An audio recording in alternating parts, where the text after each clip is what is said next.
네, 안녕하십니까. 오늘 AI 기술과 특허 분쟁 관련 주제로 이제 세미나 진행해드릴 특허법인 RPM의 신임모 변리사입니다. 오늘 강의 진행하면서 아까 말씀하신 것처럼 질문이 있는 분들은 채팅으로 남겨주시면 이제 가급적 바로 답변 드리고 바로 답변이 어려울 경우에는 끝나고 답변 드릴 수 있도록 하겠습니다.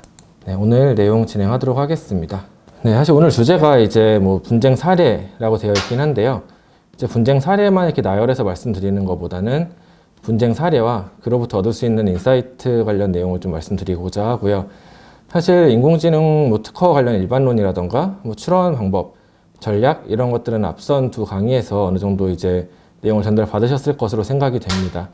그래서 그쪽으로 깊게 들어간다기보단 분쟁 사례로부터 얻을 수 있는 정보들을 좀 정리해서 드릴 수 있도록 하겠습니다. 최근에 이제 이게 제가 캡처한 것도 예전 기사이긴 한데 최근도 계속 기사가 나오고 있거든요. 관련 사례를 보신 분이 계실지 모르겠는데 중국 내에서 샤오아이라는 회사가 애플의 시리 아시죠? 시리에 적용된 기술이 특허를 침해했다라고 해서 이제 꽤 큰 규모의 특허 소송을 제기하고 아이폰이나 그런 관련 제품의 판매 금지 가처분을 걸고 있습니다. 한참 진행 중인 분쟁이고요. 서로 좀 의견이 분분한 상황이라서 물론 애플 쪽은 전혀 근거가 없다. 중국 기업 쪽에서는 자기들이 피해를 많이 봤다. 이렇게 주장하고 있는 상황이고, 사실 좀 미국과 중국 관련 이제 국가 간 문제가 또 얽혀 있어가지고 좀 복잡한 사안이 될 수는 있습니다만은 최근에 좀 화제가 되고 있는 사안 중 하나입니다. 이 결과가 어떻게 날지는 계속해서 이제 관심을 가지고 지켜봐야겠습니다만 사실 시리와 관련돼서 소송이 벌어지고 이제 특허 관련 침해 분쟁이 벌어진 게 처음은 아닙니다. 2016년 이제 애플이 시리에 적용된 특허 침해에 대한 합의금으로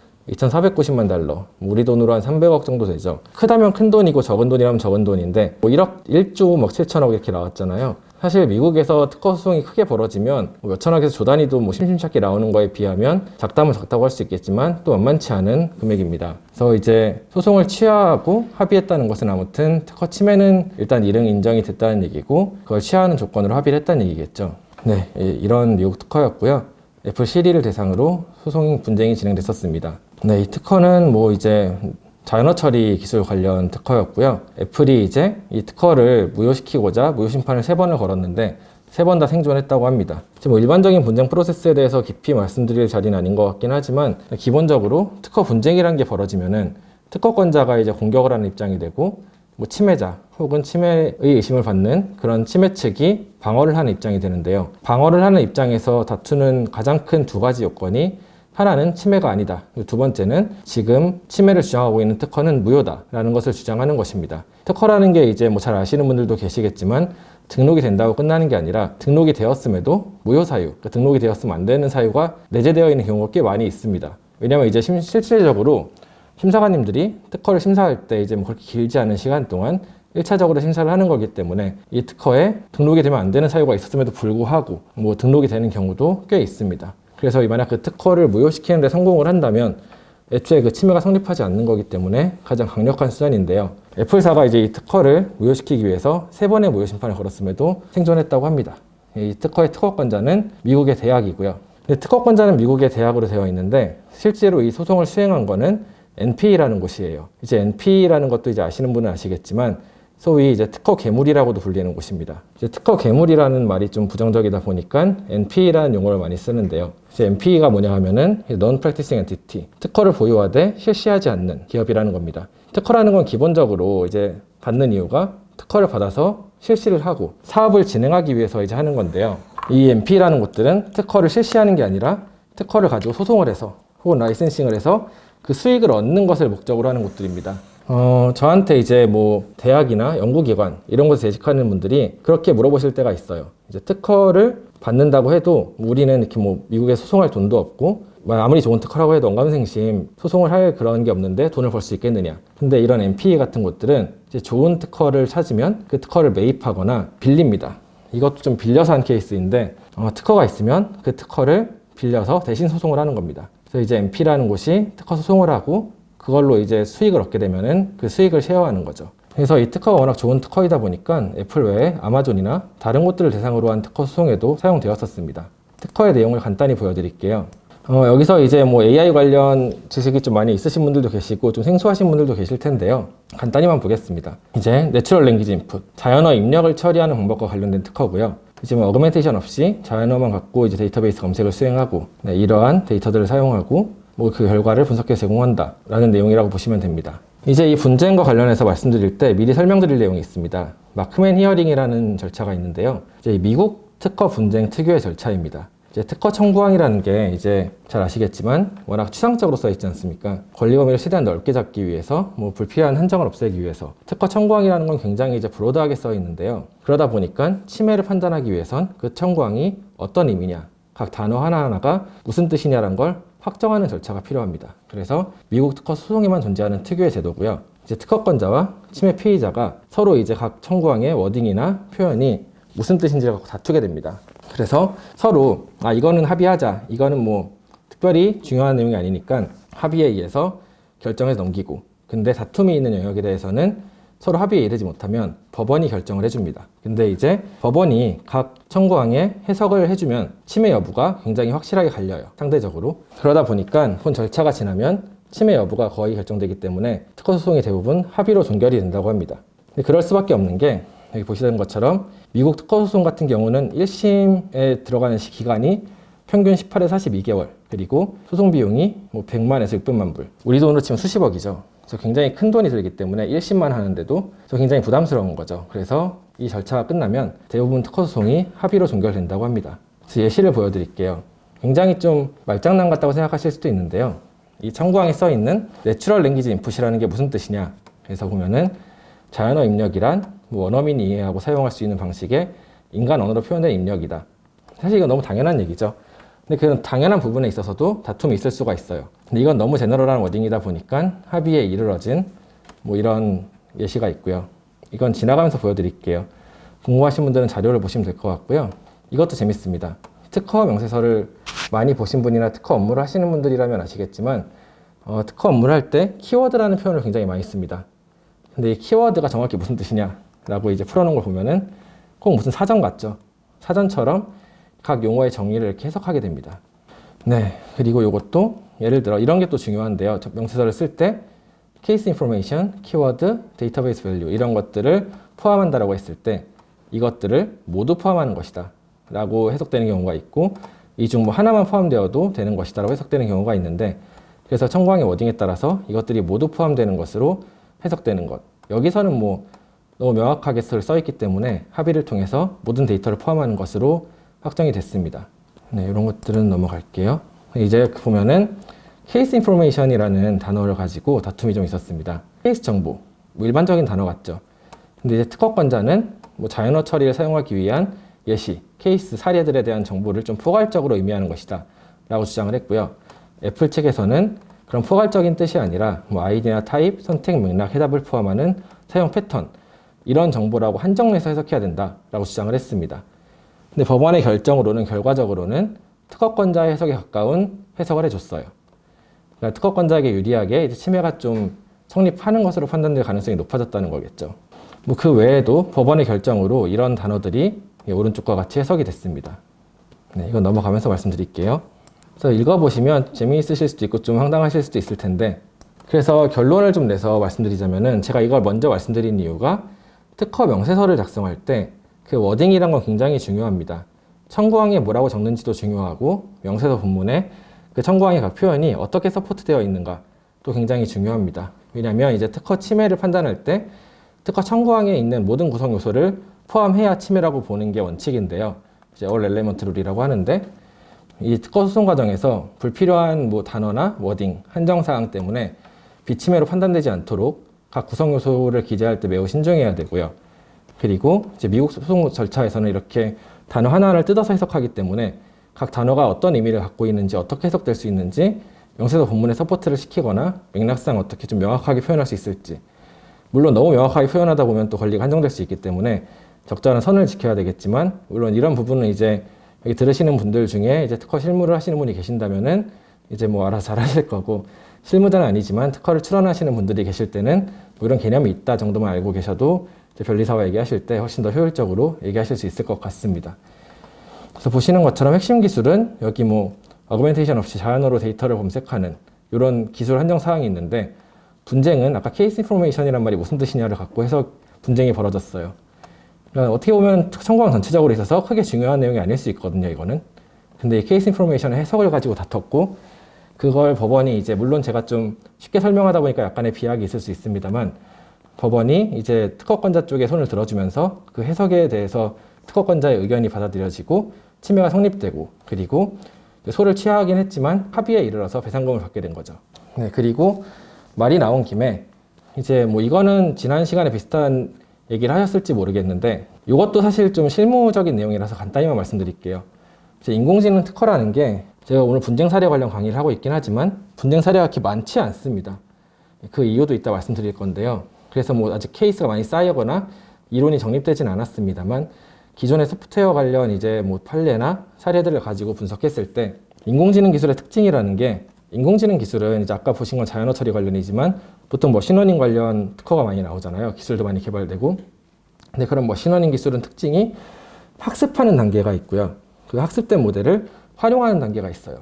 근데 그 학습하는 단계랑 그 학습된 걸 활용하는 단계랑 다른 주체가 수행하는 경우가 많습니다. 예를 들어서 학습은 서버에서 이루어지고 그거에 대한 분석은 엣지나 이제 뭐 단말에서 이루어진다든가 아니면 학습은 다른 서버에서 이루어지는데 그 이제 모델을 가지고 다른 서버에서 또 이제 분석을 한다거나. 근데 이제 특허 청구항을 작성하거나 이제 침해 여부를 판단할 때 이렇게 주체가 분산되는 게 굉장히 좀 문제가 되는 일이거든요. 보통 그래서 뭐 예를 들어서 이제 특허 청구항 내용이 있는데 앞에 절반은 얘가 하고 뒤에 절반은 제가 한다. 그렇게 주체가 분산될 경우에 특허 침해가 성립되기 어려운 경우가 좀 있어요. 그렇기 때문에 이제 명세서 작성을 할 때 우리 발명의 특징이 학습 단계에 있는가, 그 학습하는 것을 활용하는 단계에 있는가에 따라서 청구항 구성을 잘 하셔야 되고 그리고 경우에 따라서 학습 단계랑 활용 단계가 같이 들어가야 특징이 되는 경우도 있어요. 그런 경우에는 청구항을 어떻게 작성할까? 예를 들어서 뭐 서로 다른 청구항을 작성한다거나 아니면 좀 다른 판례들, 이것도 뭐 깊이 안 들어가겠습니다. 지금 깊이 다룰 주제는 아닌 것 같고요. 예를 들어 뭐 시스템 청구항을 활용한다거나 뭐 주체의 표현을 잘 한다거나 그래서 그런 특징이 있다는 거. 일단은 가급적 학습 단계와 활용 단계가 같은 청구항이 안 겹치는 게 사실 제 의견이긴 합니다만은 안 겹치는 게 좋은 경우가 많고 뭐 불가피하게 겹쳐야 할 때는 청구항 구성에 신경을 많이 써야 된다 정도로만 지금은 말씀드리고 넘어가겠습니다. 여기 써있는 내용들 한번 보시면 좋을 것 같고요. 이제 이해가 잘 되시는 분들은 전문가분들이실 테니까 그리고 이제 혹시 좀 잘 이해가 안 되시는 분들은 나중에 질문을 주셔도 좋을 것 같습니다. 너무 실무적인 영역이라 가볍게 넘어가겠습니다. 또 다른 특허 사례가 있어요. 이것도 이제 NP, 이건 NP가 특허를 갖고 있는 거였는데요. 이제 학습과 추론 기술 분야 관련 특허이고 신경망 학습에 있어서 이게 사용자 피드백에 따른 가중치에서 이용해서 확률을 학습하는 그런 신경망 학습의 가중치 기반 확률 학습 특징을 갖고 있는 특허였고요. 이 특허의 특징이라고 하면은 이제 소송을 여러 차례 사용됐고요. 그리고 굉장히 힘들게 등록이 됐어요. 이제 특허 심사 과정에서 이제 원하는 특허의 권리 범위를 얻기 위해서는 굉장히 여러 차례의 거절을 감수해야 되는 경우가 있습니다. 현실적으로는 뭐 거절이 한 번, 두 번, 세 번 나오면 여러모로 좀 어렵기도 하고 비용도 시간도 많이 들다 보니까 적절한 선에서 타협하고 등록을 진행하는 경우도 많이 있는데요. 사실 이제 정말 중요한 기술이고 중요한 특허인 경우에는 여러 차례 거절되더라도 원하는 권리 범위 얻을 때까지 다퉈서 얻는 경우가 많이 있어요. 이것도 이제 9차례나 거절되면서 힘들게 등록을 받은 특허이고 그 대신에 괜찮은 권리 범위를 얻어서 굉장히 소송에 활발하게 사용되고 있는 특허입니다. 이 청구항도 이제 기술을 잘 아시는 분들은 한번 읽어보시면 좋을 것 같고요. 간단히 보시면 이제 running a probability, 확률을 학습한다. 가중치에 기반해서 확률을 학습하는 구성들이 들어있습니다. 그래서 이런 내용들이 특허로 등록이 되고 분쟁에 활용되고 있다라는 사례를 한번 보시면 좋을 것 같습니다.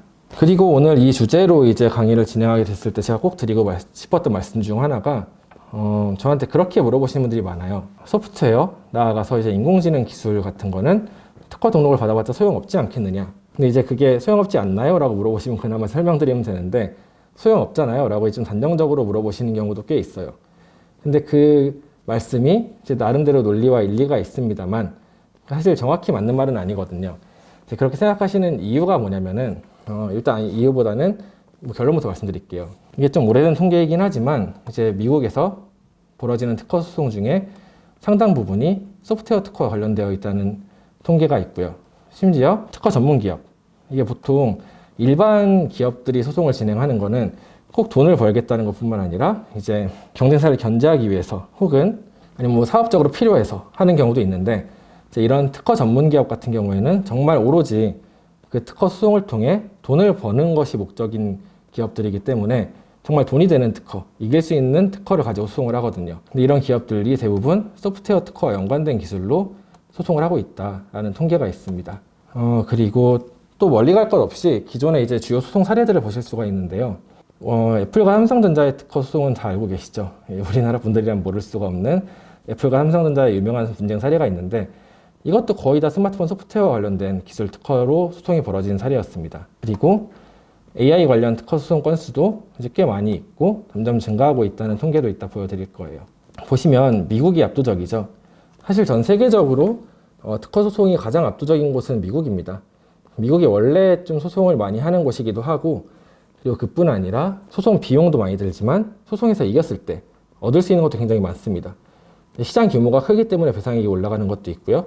그리고 이제 법이나 판례 같은 것들이 특허 침해 금액을 꽤 크게 잡아주는 경향도 있기 때문에 소송이 굉장히 많이 벌어지죠. 그래서 아까도 그랬지만 뒤에서도 말씀드리는 분쟁 사례나 통계 같은 것들은 다 이제 미국 기준으로 말씀을 드릴 거예요. 우리나라 사례들로 좀 쉽고 재밌게 설명드리고 싶기도 한데 우리나라엔 그렇게 주목할 만한 사례가 많지는 않다 보니까 대충 전체적으로 미국 사례들 위주로 말씀드리게 되는 점 양해 부탁드리고요. 그리고 아까 말씀드렸던 소프트웨어 관련 특허에 대해서 특허를 받아도 소용없지 않냐라고 물어보시는 분들의 그 논리라든가 근거가 뭐냐면 소프트웨어는 일단 첫 번째로 눈에 보이지 않죠. 눈에 보이지 않기 때문에 침해를 판단하기 어렵다. 그래서 침해를 하더라도 잡아낼 수 없다. 그래서 소프트웨어 관련 특허는 받아도 뭐 별 소용이 없다. 나아가서 인공지능 관련 특허는 더더욱 이제 소프트웨어 중에서도 안으로 숨겨지는 부분이기 때문에 등록을 받아도 침해나 분쟁이 어렵지 않겠느냐라고 물어보시는 경우가 있고요. 두 번째는 소프트웨어 관련 특허는 회피가 너무 쉽다. 네, 그 두 가지 이유로 말씀을 하시는데 둘 다 어느 정도는 일리가 있는 말씀입니다. 근데 조금 다르다는 걸 말씀드리고 싶은 거는 앞에서 보셨다시피 수많은 소프트웨어 특허로 소송이 벌어지고 있어요. 굉장히 거액의 배상이 나오고 있고요. 그래서 소프트웨어 관련 내용이 눈에 보이진 않지만 소송 과정에서는 다 그게 알게 되거든요. 물론 뭐 어떤 나쁜 짓도 몰래 집에서만 하면 모르는 것처럼 소프트웨어 특허를 침해했지만 뭐 나 혼자만 이렇게 안쪽에 쓰고 있다. 그러면 모를 수 있겠지만 좀 어느 정도 매출이 나오고 소송을 할 만한 기업들 간에는 그런 걸 다 숨길 수가 없습니다. 소송 과정에서는 다 이제 꺼내게 되어 있고요. 특히 미국 같은 경우에는 디스커버리라 그래서 소송 과정에서 그런 정보들을 다 이제 내놓아야 되는 그런 제도도 있고 우리나라도 그런 제도를 도입하는 과정에 있습니다. 그리고 두 번째로 특허 회피가 쉽다라는 말씀도 원론적으로는 맞는데요. 왜냐하면 이제 상대적으로 추상적인 개념이고 이게 좀 포괄적인 그런 추상적 개념이다 보니까 표현을 회피하기가 쉬워 보일 수가 있어요. 쉬운 경우가 있습니다. 근데 반대로 굉장히 추상적인 권리범위를 갖고 있어서 어떻게 해도 얻어 걸리는 굉장히 강력한 특허들도 있어요. 그리고 또 하나는 소프트웨어 관련 특허가 난이도가 높습니다. 난이도가 높다는 게 특허를 좋게 등록받기 위한 난이도가 일단 기술적으로 그리고 특허 법적으로 좀 어려운 부분이 있어요. 일단 기술적으로는 소프트웨어 관련 기술은 굉장히 빠르게 발전하고 너무 많은 정보들이 쏟아져 나오고 있다 보니까 나는 이제 내가 처음 발명했다 생각하고 이 특허를 등록하면은 대박이 날 거다라고 생각을 하시는데 사실은 비슷한 기술들이 굉장히 많이 등록되어 있거나 공개되어 있는 경우가 많습니다. 그러다 보면은 내 권리 범위가 좀 한정될 수밖에 없어요. 왜냐면 다 있는 기술이니까 내 발명의 특정한 특징으로 좀 한정이 되겠죠. 그러다 보니까 좀 약한 특허가 됐다라고 느끼시는 경우가 있는 거고요. 두 번째로는 소프트웨어 관련 특허는 굉장히 좀 난이도가 있어요. 난이도라는 건 변리사가 작업하는 난이도가 있습니다. 왜냐하면 기본적으로 특허법이라는 게 굉장히 옛날부터 있던 법이다 보니까 옛날에는 이제 뭐 소프트웨어가 없었잖아요. 무슨 기계장치나 뭐 이런 것들에 대해서 표현해서 등록받고 권리를 행사하게 만들어진 게 특허법인데 요즘 소프트웨어 관련 구성은 그 옛날에 만들어진 법 규정으로 계속 바뀌고는 있지만 좀 끼워 맞추고 있는 느낌이 강해요. 그러다 보니까 소프트웨어 관련 기술을 잘 알고 잘 표현해서 등록시키지 못하면 거의 비슷한 내용의 특허임에도 불구하고 권리 범위는 천지 차이가 되기도 합니다. 그래서 뭐 그런 것들을 아주 잘 알고 잘 하는 사람들도 많이 있지만 그 비율이 뭐 아주 다른 기술에 비해 좀 적다 보니까 우리 특허가 좀 약하게 나온다라고 느끼시는 경우도 있는 것 같습니다. 말이 좀 길어졌는데 결론을 내드리자면 난이도는 있지만 그렇게 말씀하시는 것은 사실은 아니다. 소프트웨어 특허가 잘만 등록되면은 진짜 그 무엇보다 강력하고 정말 돈이 되는 특허인데요. 다만 그게 좀 어렵고 난이도가 있을 뿐이다 정도로 정리해 볼 수 있을 것 같습니다. 네, 그리고 국내에서도 계속해서 개선을 하고 있어요. 이제 원래 특허라는 게 등록받을 때 이 특허가 어떤 대상에 대한 것인지를 설명을 해야 되거든요. 쉽게 설명하자면 그래서 이거 예를 들어 이건 뭐 핸드폰 장치와 관련된 특허다. 아니면 이거는 뭐 기록 매체와 관련된 특허다. 뭐 사용 방법에 대한 특허다. 이런 것들을 한정을 해야 되는데 그 옛날에는 그 소프트웨어를 특허의 대상이 되는 물건으로 쳐주질 않았어요. 그 소프트웨어는 눈에 보이지 않는 추상적인 개념이다 보니까 소프트웨어는 특허법에서 이제 물건으로 인정할 수 없다. 너무 쉽게 설명하는 거긴 한데 그렇게 얘기를 했습니다. 그래서 뭐 어떤 식으로 우회를 했냐면요. 뭐 스마트폰의 사용 방법, 그리고 스마트폰 애플리케이션이 사용되는 스마트폰, 혹은 소프트웨어가 저장된 기록 매체. 기록 매체라는 게 쉽게 말하면 뭐 CD 같은 거죠.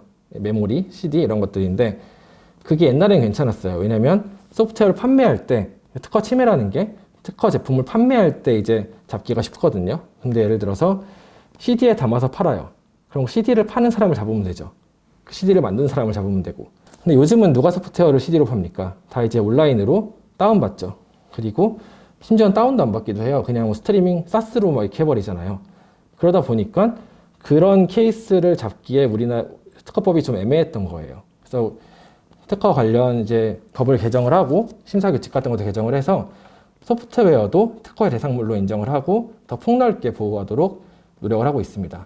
그리고 또 물어보신 것 중에 아까 그 많은 분들이 물어보시는 것 중에 뭐 특허 침해 사실을 어떻게 하느냐라고 물어보시는데 이것도 개정법입니다. 좀 되긴 했는데 이제 이게 무슨 뜻이냐면은 특허를 침해한 것을 의심받는 사람이 내가 그걸 침해하지 않았다라는 것을 입증을 해야 된다는 얘기예요.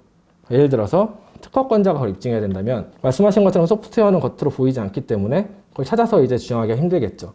근데 반대로 합리적인 의심이 들 때 당신은 내 특허를 침해하는 것 같다.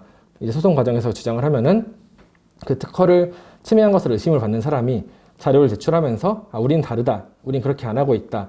라는 것을 제시해야 된다는 얘기입니다. 이런 게 있기 때문에 소프트웨어 기술이라 하더라도 소송 과정에서 이제 그걸 밝히지 못하거나 증명하지 못해서 뭐 문제가 생기는 경우는 뭐 크게 없을 것으로 생각이 됩니다. 또 이제 특허권자를 보호하기 위한 다양한 이제 제도들이 시행되고 있는데요. 대표적으로 이제 우리나라에서 이제 시행된 게 징벌적 손해배상. 외국에는 예전부터 있던 제도인데요. 이제 특허 침해, 우리나라가 워낙에 또 이제 특허 분쟁이 좀 적은 이유가 그 배상액이 크지 않기 때문에 그래요. 근데 이제 만약에 고의로 그걸 침해했다. 그거를 이제 침해했을 때는 배상액을 최대 3배까지 인정할 수 있도록. 그리고 이제 배상 금액을 판단하는 과정에서 좀 모호하거나 그 배상액을 계산하기 어려운 경우가 있어요. 그런 경우도 좀 더 합리적으로 받을 수 있는 금액으로 변경해서 특허권자를 더 합리적으로 보호할 수 있도록 법은 바뀌고 있습니다. 그리고 이런 동향도 아마 좀 아까 들으셨을지 모르겠는데요. 뒤에 내용을 자연스럽게 연결하기 위해서 출원 동향 내용도 설명을 좀 잠깐 드리겠습니다. 네, 특허청에서 나온 통계인데요. 인공지능 관련 특허가 어떻게 출원되고 있는가. 여기 보시면 중국이 굉장히 빠르게 성장하고 있죠. 옛날부터 전통적인 강자는 당연히 미국인데요. 중국이 2015년 이후에 엄청나게 치고 올라가고 있죠. 물론 통계를 어떤 기준으로 내냐에 따라 조금씩 다르긴 한데요. 대부분 비슷한 경향성을 보입니다. 그리고 총량은 이미 중국이 미국을 추월했다라고도 많이 합니다. 근데 이제 일반화하기는 어렵지만 중국 특허들이 그렇게 품질이 좋지 않은 게 많아요. 그러니까 양은 엄청 많은데 질이 그렇게 좋지 않은 경우가 많아서 뭐 특허 분석하거나 이럴 때도 중국 특허는 좀 어느 정도 좀 필터링해서 건너뛰는 경우도 있고요. 그래서 뭐 양이 중요한 건 아니지만 전체적으로 미국은 이렇게 좀 성장하다가 이것도 뭐 더 성장할 수 있겠지만 중국이 그걸 추월한 상태다라고 보시면 되고요. 그리고 또 이제 AI 관련 출원을 많이 하는 기업들이라고 하면은 국내에서는 삼성전자랑 애트리가 뭐 거의 대부분 통계에서 1, 2위를 다툽니다. 삼성이 1위고요, 보통. 미국 같은 경우에는 보시다시피 IBM이 압도적이고요. 마이크로소프트, 구글. 삼성도 보통 이제 미국에서도 AI 관련 특허에서 한 5위권 안에 드는 통계가 많습니다. 네, 그리고 이제 이거는 이제 특허청에서 나온 리포트에서 인용한 건데요. 이제 MP라는 특허 괴물 혹은 이제 특허 관리 업체가 특허를 얼마나 갖고 있는가. 이 통계가 왜 의미가 있냐면요. 이런 기업들은 돈이 되는 특허를 보통 많이 보유를 해요. 근데 이제 직접 연구 개발을 하는 기업들 같은 경우에는 연구 개발을 하면서 특허를 천천히 모아야 되죠. 특허가 그냥 하루아침에 떨어지는 게 아니잖아요. 그래서 천천히 특허 수가 증가를 하는데 MP라는 곳들은 직접 연구 개발을 하는 경우도 없지 않겠지만 직접 연구 개발하기보다는 좋은 특허를 찾아서 사거나 빌리는 경우가 많다 보니까 이제 돈이 될 때 움직인다 보시면 됩니다. 보시다시피 비중이 많지는 않죠. 뭐 없지는 않습니다만은 이제 MP가 활동을 많이 안 한다는 것은 이제 시장이 아직 크지 않았다는 얘기예요. 그래서 제가 처음에 말씀드렸다시피 인공지능 관련 특허 분쟁이 오늘 분쟁 사례가 강의 주제이긴 하지만 그렇게 많지가 않습니다. 왜냐하면 이제 인공지능 기술이 굉장히 빠르게 성장하고 있죠. 근데 시장이 아직 많이 열리지 않았어요. 이제 처음 생긴 기술이 시장에 적용되고 시장 규모가 커지기까지는 꽤 오랜 시간이 걸립니다. 물론 이제 인공지능 기술이 점점 적용되고 시장에서 점유율을 늘리고는 있습니다만 아직 많이 부족하죠. 근데 인공지능 기술이라는 게 정의에 따라 좀 다르긴 합니다만은 물론. 그래서 예를 들면은 뭐 최근에 AI 기업들 중 뭐 상장까지 하는 곳인데도 불구하고 혹은 상장을 앞두고 있고 투자도 엄청 많이 받은 곳임에도 불구하고 매출은 거의 없거나 적은 경우가 많아요. 그렇다는 것은 소송을 해봤자 매출이 없으면 배상할 것도 사실상 많지 않잖아요. 그러니까 소송이 아직은 많이 벌어지지 않고 있는 것이 자연스럽습니다. 네, 그리고 이거는 이제 와이프라고 국제특허청에서 나온 통계인데요. 인공지능 기술 관련해서 뭐 당연히 머신러닝 관련 특허가 가장 많고 그 중에서도 컴퓨터 비전, 이제 AI 쪽 관심 있는 분들은 이해하실 겁니다. 인공지능 기술에서 비전이 가장 활성화되어 있는 분야죠. 그 다음이 자연어 처리, 그 외 분야들이 있는데 또 산업 분야별로 봤을 때 조금 의아하다 생각하실 수 있는 게 교통 분야가 가장 높았어요. 근데 이 교통 분야라는 게 아까 말씀드린 것처럼 인공지능 기술의 범주에 따라 다를 수 있지만 자율주행 관련 분야일 겁니다. 자율주행 기술 관련 특허가 꽤 예전부터 많이 나오고 있었다. 저도 이제 최근에 다른 일 때문에 이제 분석을 해본 적이 있는데 한 2010년 중반 때부터 이제 자율주행 관련 특허가 굉장히 많이 쏟아져 나오고 있더라고요. 근데 물론 자율주행도 아직 시장이 그렇게 활성화되진 않았죠. 이것도 다른 리포트에서 인용한 데이터인데 MPE가 자율주행 관련 특허를 매입을 점점 많이 하고 있다라는 통계가 있다고 하고 또 이제 MPE가 자동차 기업을 상대로 하는 소송 건수가 조금씩 증가하고 있다는 리포트도 있습니다. 좀 더 최근 정보가 없는 건 좀 아쉬운데요. 이제 자동차 같이 좀 전통적인 산업 분야 같은 경우에는 뭐 일반화할 수 없지만 마찬가지로 상대적으로 특허 분쟁이 좀 적다고 할 수도 있습니다. 왜냐하면 특허라는 게 어차피 등록받고 20년간 준속 기간이 있고 신기술이 빠르게 발전되고 시장이 성장하는 곳일수록 특허 분쟁으로 얻을 게 많아지거든요. 근데 이제 오래된 노하우나 그런 전통적인 기술을 가지고 승부를 하는 곳들은 특허 분쟁의 거리가 상대적으로 적겠죠. 근데 요즘의 자동차는 기계 장치가 맞지만 거의 컴퓨터와 같은 속성을 갖고 있죠. 전장 시스템이 굉장히 잘 돼 있잖아요. 그래서 소프트웨어 관련 영역이 아까도 말씀드렸지만 분쟁이 제일 활발한 분야 중 하나거든요. 근데 요즘은 자동차에도 이런 소프트웨어가 전장 시스템, 나아가 자율주행 이런 기술들이 많이 적용되다 보니까 소송도 많이 증가할 것이라고 예측을 하고 있고 MP들도 점점점 이걸 많이 스컬 모아서 분쟁은 증가할 것이다 라고 예상을 할 수가 있습니다. 그리고 MP 얘기가 나온 김에 말씀을 드리자면은 이 MP들이 국내 기업을 좀 좋아합니다. 왜냐면은 이제 MP라는 것들이 어떤 식으로 전략을 짜냐면 좋은 특허를 얻었어요. 그럼 그 특허를 쓰는 곳이 한 군데가 아닐 거예요. 보통 굉장히 많은 기업들이 그 업종에서 같은 특허를 사용하고 있을 건데 알고 사용하든 모르고 사용하든 그때 분쟁을 어떻게 하냐면 일단 시범타를 잡습니다. 모든 기업과 한 번에 분쟁을 할 수 없기 때문에 이제 한두 군데 잡아서 먼저 소송을 걸고 거기서 이겨요. 이기면 레퍼런스가 생기죠. 그럼 그 사례를 가지고 다른 기업들과도 순차적으로 협상을 할 수가 있습니다. 그러다 보니까 처음에 때리는 곳은 둘 중 하나겠죠. 정말 상징적이고 대표적인 애플 이런 것들을 때려서 나머지를 이제 다 이렇게 가장 센 녀석부터 잡는 전략이 있을 거고 혹은 좀 만만한 곳부터 잡는 전략이 있겠죠. 후자 같은 경우에는 좀 안타깝지만 국내 기업이 타겟이 많이 된다고 해요. 이제 왜냐면은 물론 해외에서 소송하는 건 누구나 부담스럽겠지만 미국 같은 곳은 굉장히 소송에 익숙한 반면에 국내 기업 같은 경우에는 분쟁을 좀 꺼리는 경향이 있죠. 소송을 이렇게 많이 하는 편은 아니잖아요. 그리고 좀 그래서 웬만하면 합의로 좋게 넘어가려는 성향이 좀 있다 보니까 국내 기업을 타겟으로 소송을 좀 많이 한다. 반면에 한국 기업들이 또 돈은 잘 벌잖아요. 사업을 잘하고. 사업 잘하고 돈은 잘 버는데 싸움이 좀 약하다. 그러다 보니 타겟이 되는 거라고 분석해 볼 수도 있겠습니다. 그래서 보시는 것처럼 이런 특허 괴물들이 우리 기업에 소송을 좀 마구잡이를 하고 있다. 이기든 지든 일단 막 먼저 공격하고 본다라는 이런 기사도 있었고요. 근데 이 기사를 보셔도 정보통신 분야가 가장 많았다라고 하고 있죠. 정보통신, 소프트웨어 관련 특허가 사실 가장 분쟁이 활발한 곳이라는 걸 여러 데이터로 볼 수가 있습니다. 네, 이것도 마찬가지로 특허청에서 나온 리포트에서 인용한 자료인데요. 인공지능 특허 분쟁 동향을 좀 분석한 자료가 있습니다. 이제 미국 등록 특허에서 10년간 수송 사례수 120건 정도를 모아서 분석을 했고요. 기초로 사용된 특허 횟수는 79건. 정도고 굉장히 적죠. 네, 사실 이게 10년간의 분쟁치고는 굉장히 적은 데이터입니다. 그래도 그 중에서 좀 경향성을 찾아보자면 언어 이해나 시각 이해. 사실 아까도 데이터로 보셨지만 인공지능 기술 분야에서 가장 활성화된 분야, 가장 시장도 성장한 분야가 기술도 발전하고 상용화에 가까운 분야가 시각 이해, 비전 쪽, 그리고 언어 이해, 자연어 처리 쪽. 이 두 가지가 가장 크다고 볼 수가 있습니다. 사실 이렇게 데이터로 보지 않아도 AI 쪽에 관심이 있는 분들은 다 이제 머리로 알고 계실 거예요. 비전과 언어 쪽이 제일 크지. 근데 그거를 데이터로도 확인할 수 있는 데 의미가 있다고 할 수 있겠습니다. 그리고 이제 언어 이해가 이제 보통 자연어 처리라고 하다 보니까 좀 더 어렵게 생각하시는 경우가 있어요. 이것도 뭐 범주의 정의 문제일 수 있는데, 사실 그 머신 비전 분야보다는 자연어 처리 분야가 조금 더 늦다는 인식이 있죠. 그러니까 사실 인공지능 기술이 가장 잘 돌아가는 분야가 뭐 이미지 분석 쪽이고요. 자연어 처리도 예전부터 해왔지만 최근에 좀 각광받고 성장하기 시작하고 좀 늦어 보이죠. 근데 그 범주를 좀 더 넓게 보시면 아까도 보셨잖아요. 시리, 빅스비, 인공지능 스피커 이런 식으로 우리가 생각보다 이런 언어 이해 분석 기술, 이 관련 AI 기술을 되게 예전부터 써왔어요. 그리고 머신 비전 같은 경우가 요즘 뭐 많이 쓰이고 있고 의료에도 쓰이고 하지만 상대적으로 상용화가 좀 이제 시작 단계인 것에 반해서 이런 실이나 이런 인공지능 스피커 같은 언어 이해 기술은 되게 예전부터 심지어 엄청나게 시장 규모가 작지 않았어요. 그러니까 스마트폰 시장에서 사용되고 있고 스피커에 사용되고 있잖아요. 그래서 상용화가 좀 많이 된 분야 중 하나다라고 보실 수가 있고, 말씀드린 분쟁 건들 중에 종결된 게 104건이 있고 소송 계속 중인 게 일부 있다.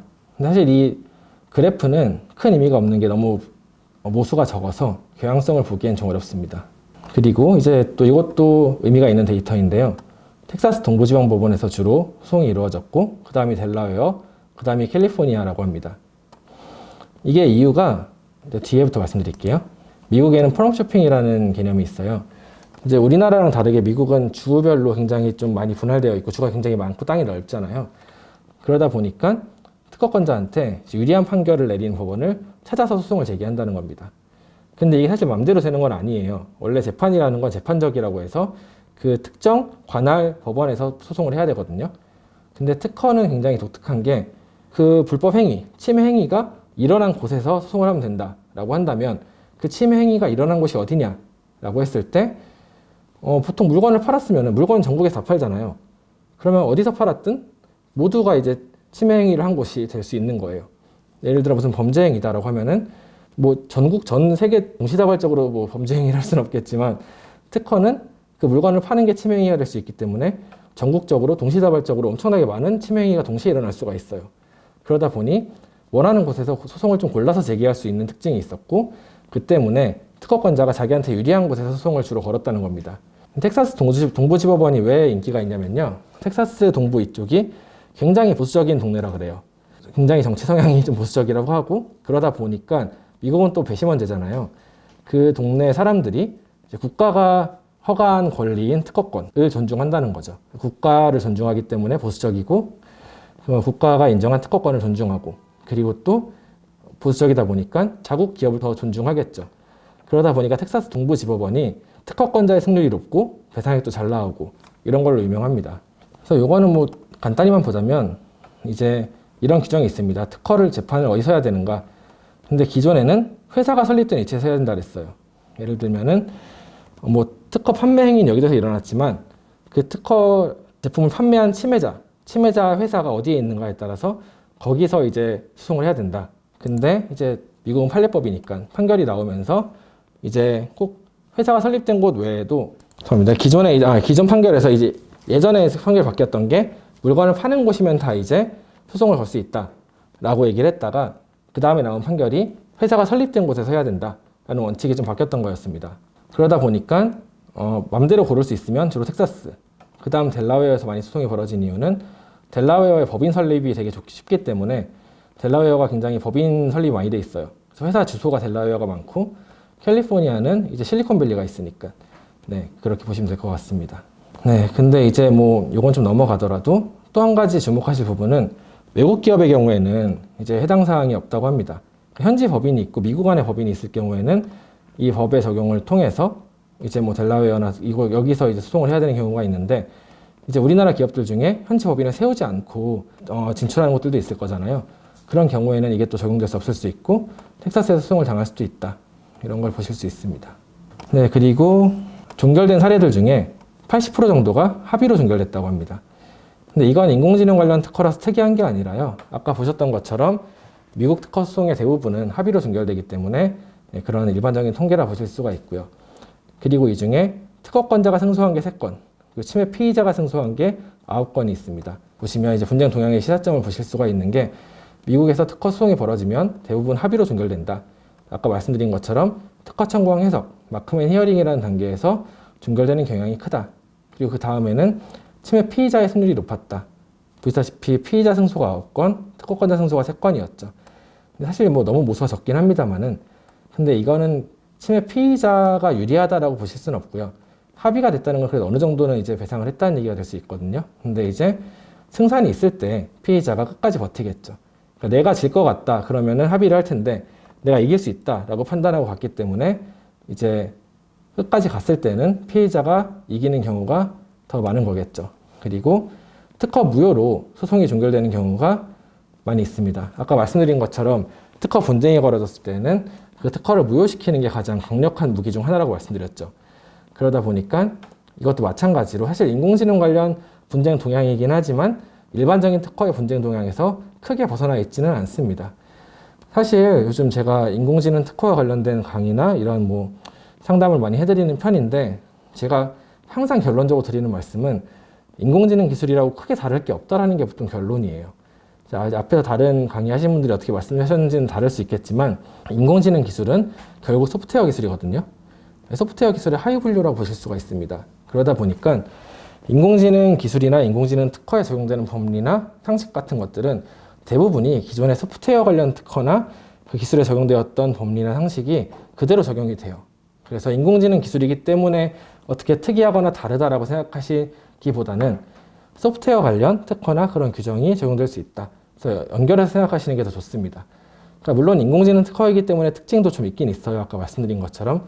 근데 너무 깊이 들어가실 게 아니라면은 인공지능 특허라고 너무 이렇게 대단히 다르다고 생각하지 않으시는 게 더 좋을 수 있습니다. 네, 또 무효 관련해서 아까 말씀드렸고요. 그래서 이런 내가 특허를 들고 있다고 하더라도 얘가 무효가 돼버리면은 분쟁이 끝나버릴 수가 있어요. 그러니까 물론 무효가 된다고 특허가 다 없어지는 건 아니고요. 정정을 통해서 좀 일부러 살릴 수 있긴 한데 이런 특허 무효를 항상 염두에 두셔야 되기 때문에 특허가 등록됐다고 무조건 좋아할 게 아니라 이 특허 포트폴리오를 어떻게 더 강하게 유지할 것인가 그런 거에 따라서 특허를 복수권으로 부여를 한다던가 하나의 특허라고 해도 권리 범위를 좀 더 다각화한다거나 이런 식으로 포트폴리오를 구성해서 방어하는 부분을 고려하실 필요가 있습니다. 네, 그리고 이거는 미국에서 이제 특허 무효 심판 같은 제도인데요. 이 통계만 간단히 보여드릴게요.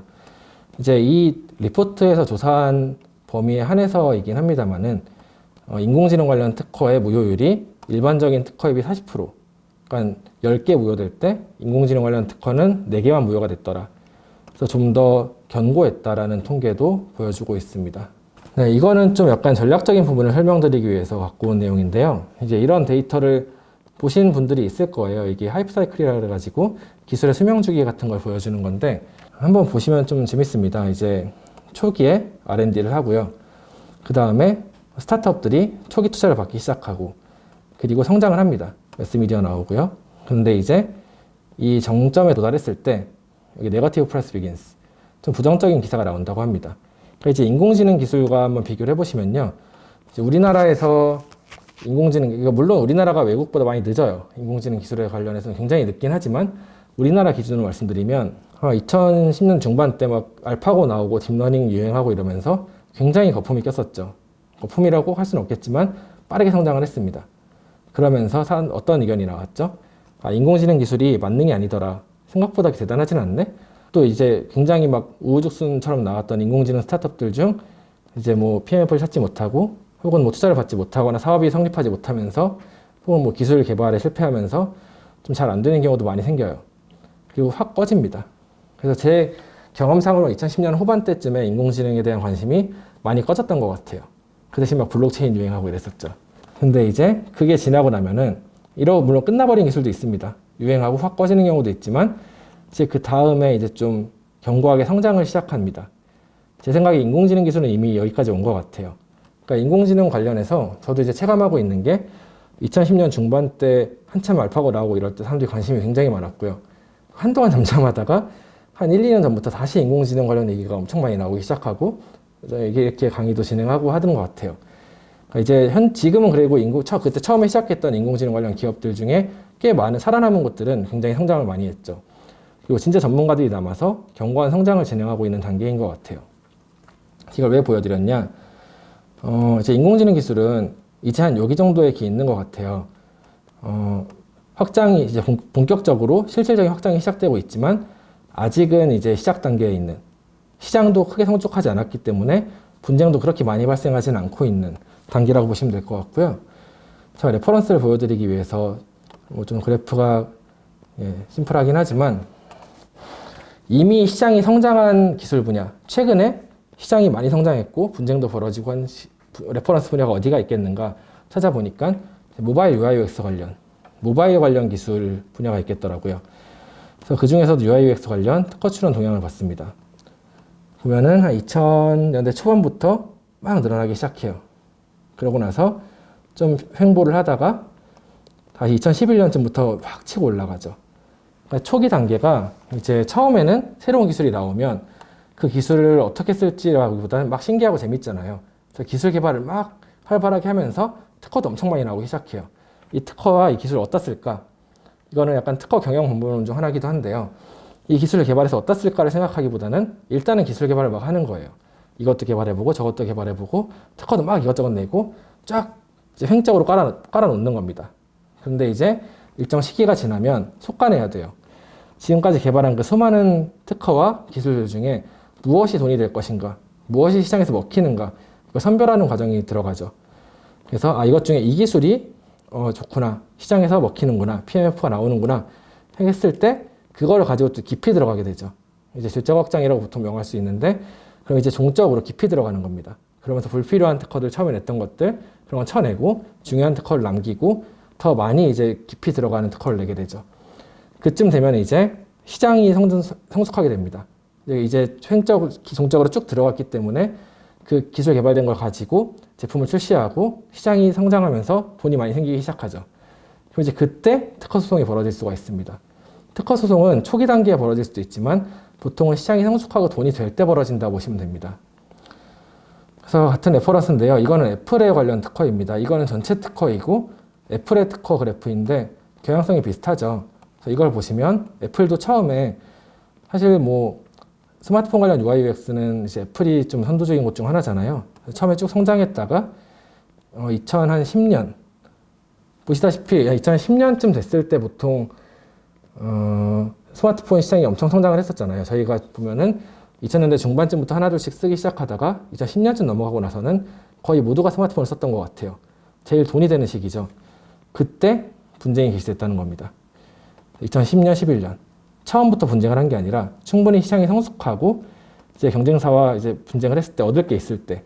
그러니까 물론 초기 단계에 아예 경쟁자의 진입을 차단하기 위해서 분쟁을 하는 경우도 많이 있어요. 근데 이제 어차피 독점할 수 없는 시장이라면 기다렸다가 충분히 성숙하고 나서 소송을 해서 큰 배상을 얻는 그런 전략을 많이 씁니다. 그래서 인공지능 기술 분야도 지금 한 이쯤 와 있는 것 같아요. 초기에 막 동시다발적으로 이제 개발되던 양적 확장기는 지난 것 같고요. 이제 실제로 시장에서 적용될 수 있는 돈이 되는 기술들을 좀 걸러내는 단계에 있죠. 그리고 시장은 이제 점점 성장하고 있어요. 그러면 이제 인공지능 관련 특허 분쟁도 한 5년 정도 뒤면은 굉장히 이제 빈발하기 시작하지 않을까라는 예측을 좀 해볼 수 있을 것 같습니다. 뒷내용은 시간이 좀 남으면 말씀드리려고 했는데 10분 정도 남아서 일단 질문부터 받는 게 좋을 것 같아요. 지금 채팅으로 질문 주신 분부터 답변 드리겠습니다. 사실 인공지능 관련 내용은 아닐 수 있겠지만 질문을 주셨으니까 이제 UI UX 관련 특허 출원을 하면 얼마나 보호를 받을 수 있는가 관심이 있다라고 질문을 주셨고 뭐 BM 특허가 되는가 라고 물어보셨는데 사실 BM 특허라는 용어를 저는 그렇게 선호하진 않습니다. 그러니까 BM 특허라는 게 비즈니스 메소드라고 그래가지고 소프트웨어나 인터넷 기술을 이용해서 사업 모델을 구현했을 때 그런 것들을 BM 특허라고 하는데요. 이 말이 처음 생긴 게 뭐 개인적인 의견일 수 있겠지만 한 20년 전에 처음 인터넷이 등장하고 이랬을 때 나온 용어예요. 그래서 사람들이 인터넷에서 사업을 하고 인터넷에서 돈이 벌리는 게 신기한 거예요. 그래서 인터넷을 이용해서 사업을 하는 관련 특허는 BM이다. BM 특허다. 그래서 소프트웨어 관련 뭐 특허법도 개정되고 이러면서 그 말을 엄청 많이 썼는데 사실 요즘은 BM 특허라는 용어가 저는 큰 실익이 없다고 생각해요. 그냥 소프트웨어 기술 특허 거의와 BM 특허는 거의 비슷한 개념이라고 보시면 될 것 같고요. 그리고 또 디자인. 이거 사실 제가 일반 특허 강의를 할 때 하는 얘기인데 UI UX를 디자인으로 등록하실 수도 있어요. 화상 디자인이라 그래가지고 내가 만든 UI 디자인을 디자인으로 등록하면은 그것과 유사한 디자인을 차용한 사람에게 대해서 권리 행사를 하실 수가 있죠. 근데 단점은 디자인은 권리 범위가 좀 협소하다 보니까 좀 회피가 용이하다는 단점이 좀 있고요. 그래서 보면 애플 같은 경우도 화면 디자인이나 이런 것들에 대해서 디자인 등록이 되어 있어요. 그리고 UI UX 특허를 얼마나 보호받을 수 있는가 문의 주셨는데 솔직히 말씀드리면 UI UX 특허가 굉장히 유행하고 강했던 시기가 있어요. 여기 보시는 것처럼 2010년 전후 그때 나온 UI UX 특허들은 되게 좋은 게 많아요. 예를 들면 애플의 밀어서 잠금 해제 같은 것도 특허로 되어 있습니다. 그래서 삼성이나 LG 같은 것들이 그 밀어서 잠금 해제를 못 쓰고 원형으로 만들고 회피하려고 노력을 많이 했잖아요.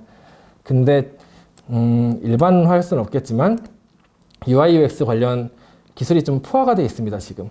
그래서 정말 혁신적이고 새로운 아이디어를 가진 UI UX가 아니면 특허 등록이 좀 어려운 경우가 많고요. 특허 등록을 받는다고 해도 권리 범위가 좀 제한되는 경우가 많이 있어서 사실 요즘은 UI UX 자체에만 포커싱된 특허는 많이 나오고 있지는 않은 것 같아요.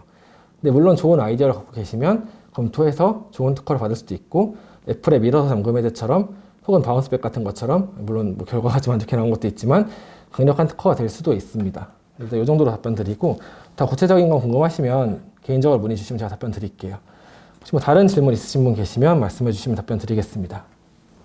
네, 어플리케이션 관련 특허를 어떻게 내면 좋겠냐고 물어보셨는데 지금 제가 뭐 처음 설명드리긴 어렵긴 하겠지만 뭐 소프트웨어 관련 특허로 내시면 이게 너무 답변 드리기 너무 좀 긴 얘기가 될 것 같네요. 이거는 따로 질문 주시면 아니면 상담을 해주시면 제가 답변 드리겠습니다. 네. 일단 기본적으로 오늘 내용 주제가 인공지능 분쟁 사례이다 보니까 뭐 다양한 분쟁 사례들을 많이 보는 거를 기대하신 분도 계셨을 수 있을 것 같은데 사실 분쟁 사례가 그렇게 많지는 않아요. 유의미한 것들이. 그러다 보니까 많지 않은 분쟁 사례에 대해서 좀 그걸 딥하게 보고 그걸 갖고 얻을 수 있는 인사이트 위주로 강의가 진행됐다고 이해해 주시면 좋을 것 같고요. 더 전반적인 특허 분쟁이나 좀 더 나아가 소프트웨어 관련 특허 분쟁 그리고 분쟁에 대응하기 위한 경영 전략 그런 관련 내용을 설명드렸다고 이해해 주시면 오늘 강의 리뷰하실 때 도움이 될 것 같습니다. 이것도 좋은 질문인데요. 이제 개발이 아직 안 된 인공지능 모델을 미리 출원해 놓고 추후 개발하면서 추가해도 되는가? 그러니까 기본적으로 특허 명세서라는 거는 한번 출원을 하면은 거기다 내용을 계속 추가할 수는 없어요. 내용을 추가하려면 새로 출원을 하셔야 되고요. 좀 다른 측면에서 말씀드리자면은 특허라는 건 아이디어를 보호하는 거기 때문에 완벽하게 개발이 되거나 입증되거나 이 화학 같은 경우에는 실험 데이터를 내야 되는데 소프트웨어 관련 기술은 실험 데이터나 이런 입증을 하지 않아도 괜찮습니다. 그러다 보니까 좀 아이디어가 있어서 이런 데이터를 가지고 이렇게 학습을 하면은 이걸 할 수 있을 것 같다 라는 구상만 있으셔도 그걸 논리적으로 잘 적으면 특허가 될 수 있습니다. 그리고 나중에 실험을 해봤더니 실제로 그게 된다. 그러면 좋은 특허를 선점하게 된 거고요. 근데 단점은 기껏 열심히 해놨더니 이게 도저히 이게 안 돌아간다. 그럼 특허는 받아놨지만 좀 쓸모없는 특허가 될 수도 있겠죠. 네, 그런 정도로 이해하시면 될 것 같습니다. 그래서 보통 이제 인공지능 모델을 개발하려고 아이디어만 갖고 있는 단계에선 약간 소위 임시 출원을 해놓고 뭐 나중에 보완을 해서 추가 출원을 하시거나 아니면은 아이디어만 구체적으로 해서 등록을 받아놓고 그게 성립이 실제로 구현이 되면은 좋은 거고 구현이 안 되더라도 뭐 아쉽지만 그래도 뭐 안 내놨으면 놓칠 수가 있었으니까 뭐 좋은 시도였다 이 정도로 전략을 짜시는 경우도 많이 있습니다. 네, 질문 많이 주셔서 감사드리고요. 다른 분도 혹시 질문 있으시면 편하게 문의 주시고 다른 궁금한 거 계신 분들은 나중에라도 연락 주시면 제가 답변 다 드리겠습니다. 특허 출원을 잘못하면 그냥 공개가 돼버리고 거절된다고 하던데 네네, 그래서 이제 공개가 싫으신 경우에는 이제 우선 심사를 통해서 좀 빠르게 심사를 받으시고 공개되기 전에 거절이 너무 확실하다 싶으면 그냥 거절 결정돼서 공개되지 않도록 하거나 취하하시는 경우도 있어요. 그래서 이제 공개 시점에 대해서는 좀 신중하실 필요가 있습니다. 예를 들어 임시 출원만 해놓고 잊어버렸는데 이미 뭐 보완 출원 기간도 지나고 우선권 주장이라고 하는데요. 그것도 지나고 공개 기간도 지나서 공개만 돼버리는 경우가 있어요. 그러면 또 나중에 좀 아쉬울 수 있기 때문에 특허가 바로 공개되는 게 아니라 등록이 되거나 1년 6개월이 지나야 공개가 되거든요. 그래서 그 시점 전에 판단이 되거나 의사결정이 되면은 취하하거나 공개되지 않도록 관리하는 것도 전략이 될 수 있습니다. 네, 뭐 취하를 해서 공개가 되지 않았다면은 다시 출원을 해도 괜찮습니다. 공개가 돼버리면 다시 출원해도 거절될 거고요. 3분 남긴 했는데 제가 어펜딕스에 넣어놓은 내용 언급만 드릴게요. 혼자 읽으시더라도 좀 도움 되실 수 있게.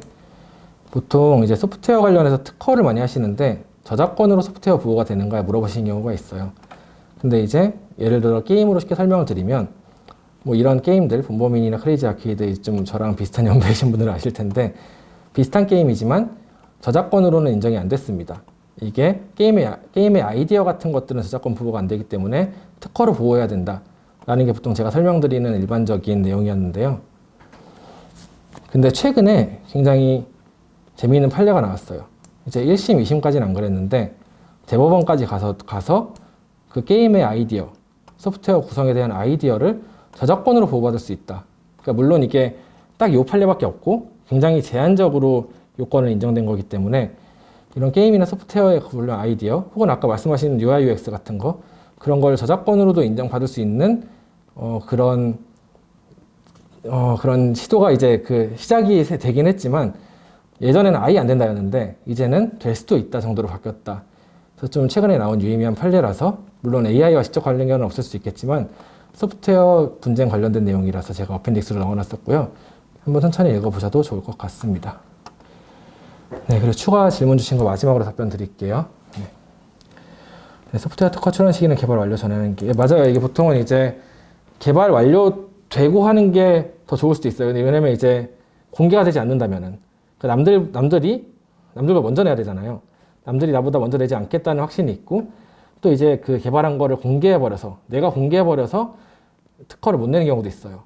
아무리 내가 공개했다고 하더라도 예를 들어 내가 논문을 내거나 내용을 인터넷에 올려버리면 내가 특허를 내면 거절되거든요.